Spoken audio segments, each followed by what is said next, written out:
This has been one rough week. Okay, so just small little update. As some of you very well know, my car decided to have 4th of July a little early. I didn't really like that so much. I'll touch on that here just in a moment. But yeah, guys, this has been one rough week. Life is tough sometimes. It really is. And I have a very bad time managing the tough parts of life. It sucks.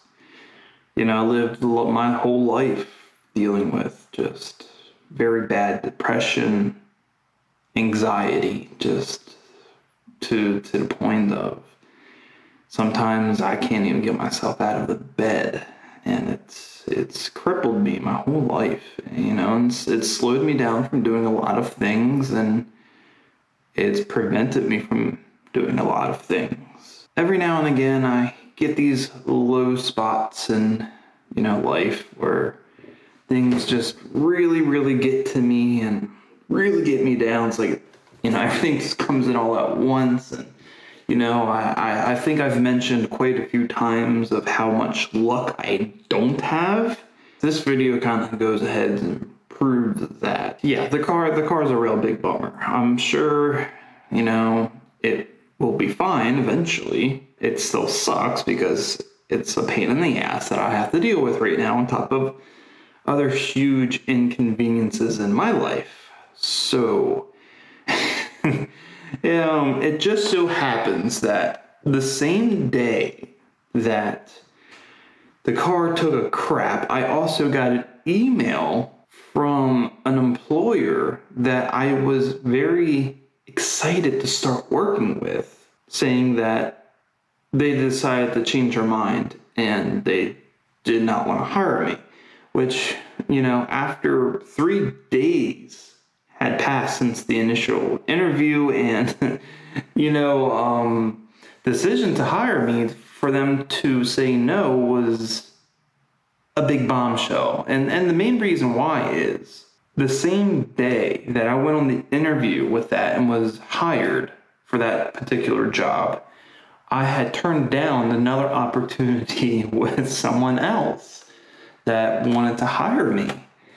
And I did that because this particular job was an entry-level position for real estate. A lot of people don't know that I have been studying to get my real estate license here in Florida for months now. And this was a good entry-level opportunity. And for people who may not know, there's only so much you can do in the realm of real estate without a license. I'm not currently licensed.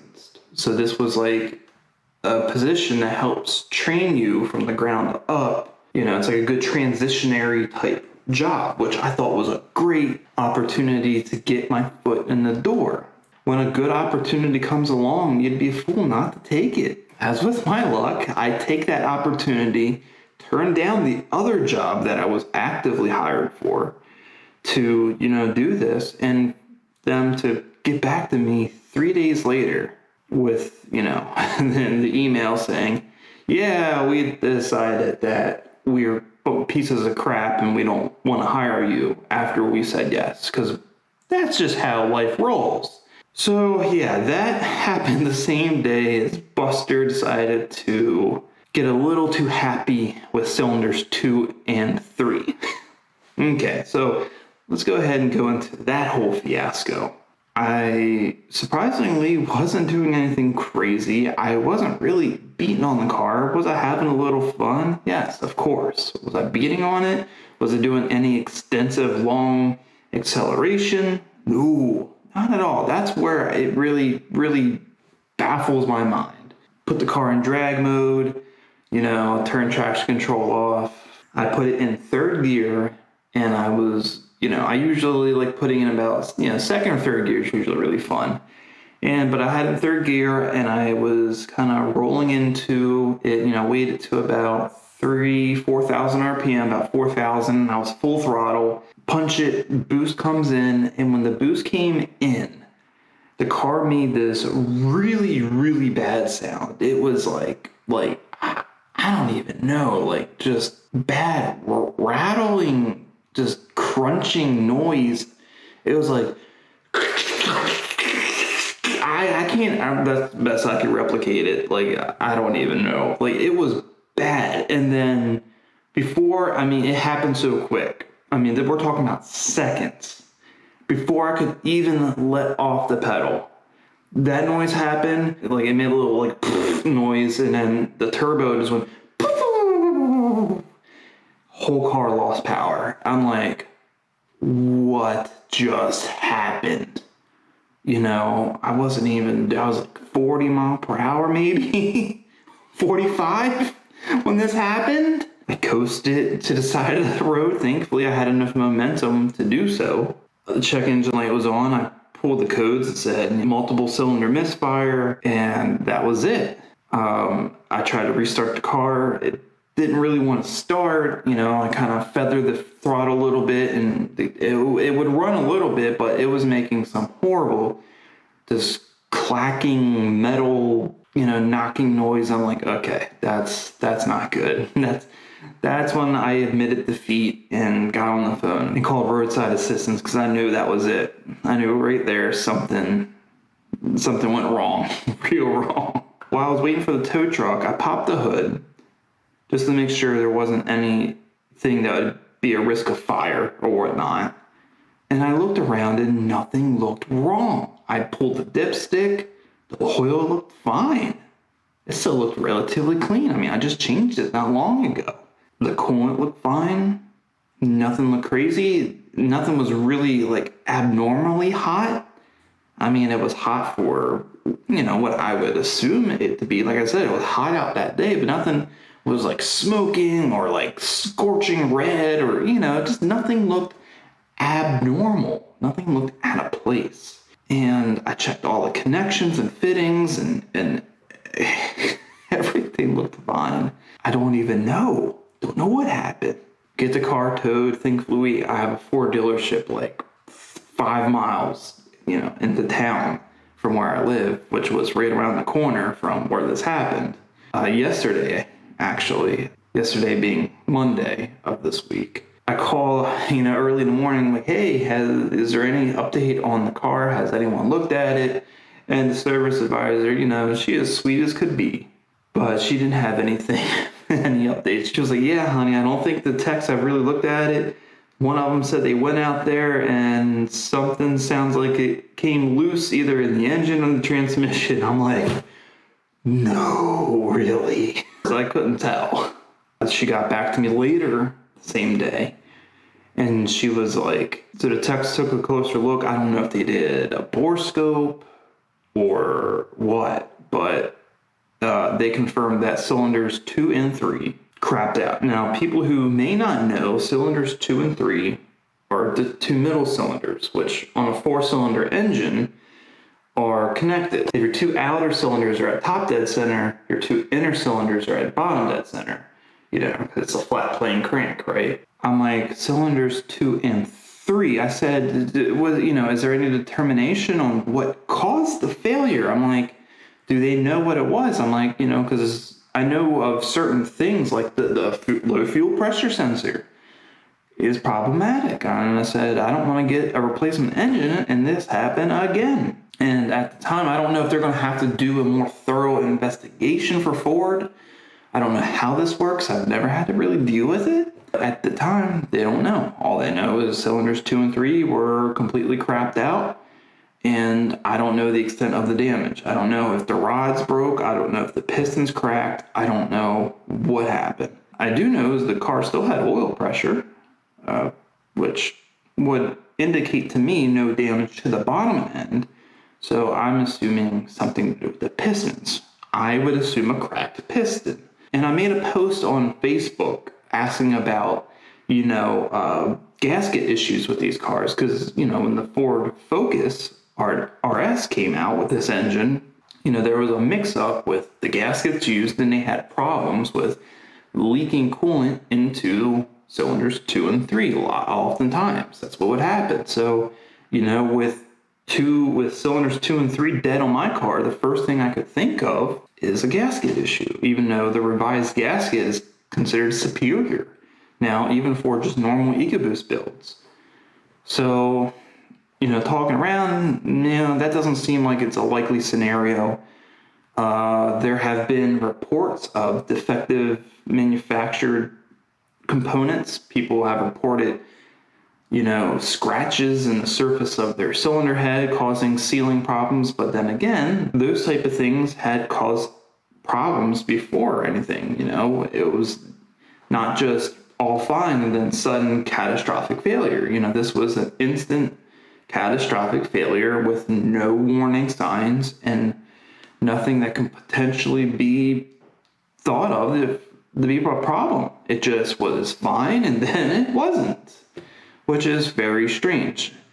So I know a lot of people, their first thing is, all the things you've done to the car with all the YouTube videos, dumping all the stuff in the fuel tank and whatnot, and I get it. I understand that some of the stuff I've done to the car, you would probably think I messed it up. And while I don't want to necessarily rule that out, you got to think here a second. Everything I've done to the car would more or less have affected the whole engine, not just 2 cylinders. From my understanding of the 2.3 in general, not just the high performance 2.3, but even the 2-liter EcoBoost, when things fail, it always seems to be cylinders 2 and 3. I don't know why. I don't know what it is with these engines and cylinders 2 and 3, but it seems like a lot of engine failures always result in something with cylinders 2 and 3. That's what it is. And so now I'm waiting for the service department at the dealership to get in touch with Ford and hopefully without any issues get a warranty replacement approved, and we can try this all again. But I will say, assuming that I'm going to get a replacement engine, I am not going to tune the car. I know I mentioned this, but at this point I've lost all faith in this car and the future reliability of it, sadly, because I love the car. I love Mustangs. The S550 is a great chassis, and just overall it's a great car, but the 2.3, my God, this has been very unfortunate. I thought this 2.3 was a little bit better than the rest, but it seems that I may have the first, at least to the enthusiast group that follows the car, the first real major, just unknown, destroyed HPP engine. But I don't know if I believe it. I'm pretty sure this has happened elsewhere, but my car is pretty high mileage too. It's 48,000 miles. So, I don't know how many more of these out there that are higher mileage and modified and are driven the way they are designed to be driven. It's a fun car. It's a sports car, and I drive it as such, but I take care of it. Fluids are changed way before Ford recommends. All the time, always making sure everything is in tip-top shape, which is why this is just mind-boggling to me as to what happened. I don't know. We're going to have to wait and see. If they do a further investigation, tear down the engine, and see what happened, I would be curious to know what they find. And I'd be curious to know what the cause was, because I don't want it to happen again to my replacement engine. Because quite honestly, I can't afford to go through this whole again. I mean, this car has been fine up until now. I had a bunch of problems with the SHO, and I opted to get something newer, so I had the warranty, had something fresh. It wasn't already a bunch of miles racked up on it. But then again, the SHO engine really never had a problem. What went wrong was everything else on that car. And when the SHO engine did have a problem, it wasn't necessarily the engine's fault, it was the fuel injectors. This car, before 15,000 miles, the engine took a crap, which really is no surprise in the 4-cylinder EcoBoost family. It seems to happen all too often. It's really disappointing because Ford is kind of my, car brand of choice. I've always loved Fords. But I'm just so tired of just the quality you seem to get with cars anymore in general, it seems. But Fords definitely seem to have gone downhill dramatically in the last 20 years. And it's sad. It's really sad. And I don't have the money to keep really messing with these kind of cars. YouTube really ended up being anything more than what it is, then yeah, of course. Mess with crappy cars all day long, 'cause that's what I love to do. But when you guys think about life and handling your finances and messing with cars, I just needed a fun daily that got me around. That was the whole point of getting the 4-cylinder Mustang over the V8. It was enough power to be fun, and it is. It's plenty of power to be fun, and it gets good gas mileage, and yeah, I'm just so disappointed in the outcome here. Maybe my engine was a fluke. It is a first model year, which is usually against, what I recommend. And then it's not like it's first model year for the S550, but it's the first model year for this package, having that engine in the Mustang. And I don't know, perhaps there were problems in the first year. Who knows? They've made changes to the HPP as the years progressed, and they made some changes and upgrades on the later models, the later years. Perhaps maybe there were some plagued models in 2020, HPP cars like mine. And I've seen a few other examples of engine failure too for unknown reasons. And I don't even think those cars were tuned either. Remember, my car is not tuned. Just the Boost Max, which adds 2, maybe 3 PSI boost. Maybe. So I'm not pushing the limits at all of this engine, really. And it's been fine. I remember I've had the Boost Max on it for, over 20,000 miles. No issues. I really don't know. Unless there was something, like maybe there was a hairline crack somewhere in like the wrist pin, the piston, the skirt, something. And it just finally gave up. It was hot. Maybe the hot air didn't help. I don't know, man. It's just been a rough week. That's all I know. This has been a terrible week, and I really need to get a better week. A better start next week. So I just wanted to make this video to just, not only update everyone of the situation, but to vent a little bit. Because it's tough, man, dude. This is tough. It's my luck, unfortunately, especially with these cars. And when it comes to the EcoBoost engines, it was said in the comments of the Facebook group when I made the announcement that this happened, it's like, it's hit or miss. And I've even said this before when it comes to the EcoBoost engines. It's like some are really good and some are really bad. And this was always my complaint with Ford is it seems like their quality is so inconsistent. It's like you can have a really, really good car and everything's handle a bunch of abuse, and then you can have the same exact thing and then it just breaks trying to pull out of a driveway. Like, I think this will be my last new Ford because I'm not happy with what's happening here. And it's sad. It's sad to have to feel that way, but I can't keep wasting money on stuff. And even if it is covered under warranty, it's still a huge inconvenience. And there's so many awesome cars out there. Man, there really is. Especially just for like daily cars. I mean, I'm really, really interested in the Corolla GR, and I would be very interested in a car like that. But honestly, I'm just not in a financial position to purchase another car. I'm stuck with my car pretty much until the loan's paid off, which is a few more years. So realistically, this replacement engine should get me there. 2 engines, hopefully that's what will do it. But with that, like I said, I'm not tuning the car. I'm going to probably go back to my original idea of getting a JB4, because I still can get a little bit more power out of a JB4 over the Boost Max because I can adjust timing, whereas the Boost Max can't. And a couple other things, and just call it a day. I'm going to get it to a point where I feel it's fine, it's safe. Once I get it running good, whatever power it makes, however fast it is at that point, is what it is. Anything furthermore from that, I'll be focusing on, aesthetic mods and just making the car look nice and just keeping it, drivable. And that will be it. Buster will probably be coming to an end in terms of the overall build soon. I won't do anything crazy because I don't have the money to do it, and I can't afford not to have the car. So I'm sure most of you adults can understand. Which is why I need to get Ricky down here and beat on Ricky, because that was the whole purpose of that car. And Ricky remembered the Fiero. Yeah. So I don't know what to do. Don't know what to do, guys. All I wanted to say was, this is a rough week. That's the updates on Buster, and that's the end of this video. Let me know what you think.